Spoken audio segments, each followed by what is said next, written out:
been thinking about time for tens of thousands of years, but our progress towards truly understanding it has been slow. The ancient Greek philosopher Aristotle's definition had, until recently, stood for millennia, with the great thinker describing time as, quote, the calculable measure of motion with respect to before and afterness, end quote. That line went mostly unchallenged for more than 2,000 years, until one Albert Einstein came along, pitching various theories and developing our modern, more layered view of what time is. Still, we can at least say one thing, that time moves in a straight line. Or can we? Let's scale it back. The time that we all use in our everyday lives, the measure of seconds, minutes, and hours, has its origins back with the ancient Sumerians of Mesopotamia. They were the first to use sundials in an attempt to track time throughout the day. In general, we've used this or similar timekeeping methods for thousands of years since, although we've obviously updated and improved them along the way. The modern measurement of a second, for example, is actually defined by the subatomic transitions of cesium-133 atoms, which provide an extremely consistent and accurate period for what's known as the cesium standard. The position of the sun in the sky really has very little to do with it. Regardless of how we measure time, however, how we appreciate it has changed. For the great physicist Isaac Newton, time was absolute, and no matter where you were in the universe, it would run the same. But of course, around 3 centuries after Newton, Einstein showed us that time is relative, that by simply moving through space faster, time is slowed for you relative to someone standing still.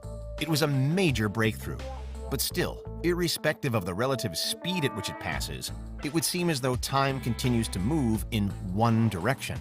Most of the laws of physics have no objection to time moving in more than one direction. They work the same whether time moves forward or backward.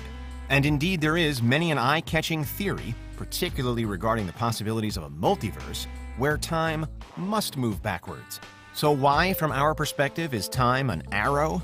The most prominent theory refers to the second law of thermodynamics.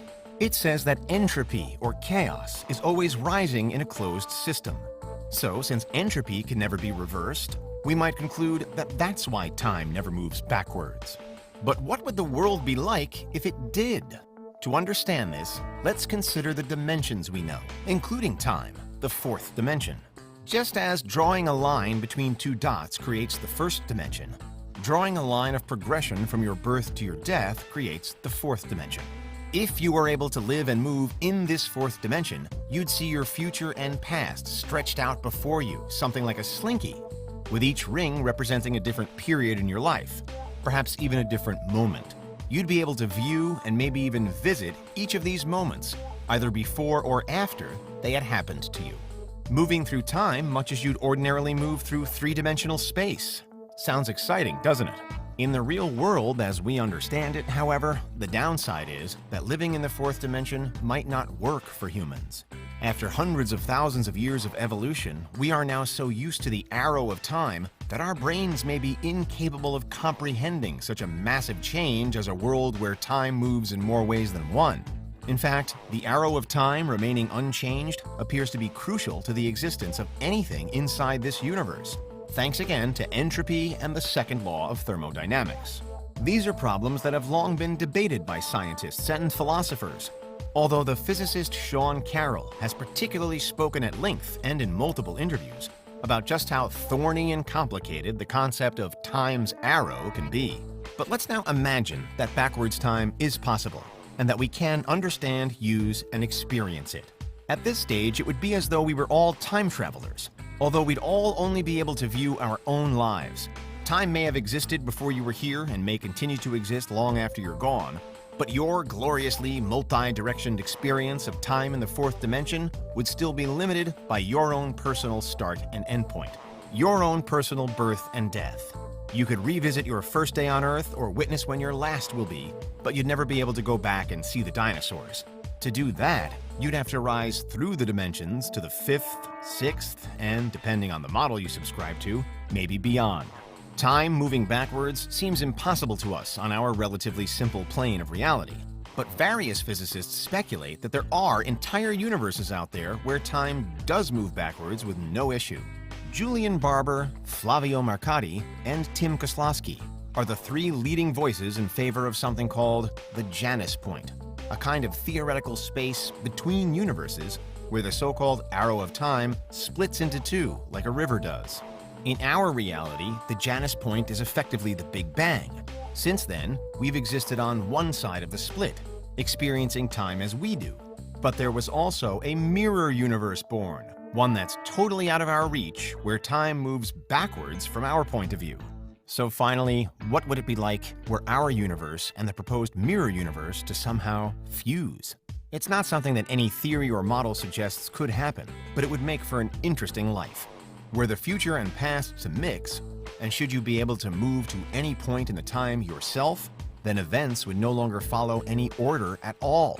Now the concept of cause and effect would no longer exist, so all moments in any life would be and feel random. On a small scale, you might find food reappearing on your plate after you ate it. More significantly, you could witness a car crash happening before either car was present or even manufactured, or long before even the driver was born, or long after they had already died. Because most fundamental laws like gravity and quantum mechanics should all still work, there'd be no outright collapse, but it could still be torturous. It would be like moving off a steady, one-way conveyor belt guided by time's arrow, and moving into the drum of an infinite washing machine, so that you're thrown about the place forevermore. Or in one scenario, you could get caught between each of time's directions, so that you end up living the same day or the same time period, moving forwards and backwards again and again. At first glance, time moving in two directions should grant anything able to experience it with far greater freedom. But, in this case, you'd be horribly and completely trapped. What's key is that while this is a wholly hypothetical scenario, the question of time is one that we're still far from answering. In Newton's age, it was as though there were a master clock in the universe that never changed. Now we know there's no such thing and that time is relative. Yet still, we so often think of time as moving in one direction only. But physics doesn't demand that. The arrow of time, it seems, isn't a prerequisite for life, the universe, and everything. It's just crucial for this universe and this life. For as long as we humans remain lowly, three-dimensional creatures, we may never truly understand how time works. And if this particular alternate reality were to suddenly be thrust upon us, then it could well prove too much for our brains, perhaps even our universe, to handle. But that's what would happen if time moved in two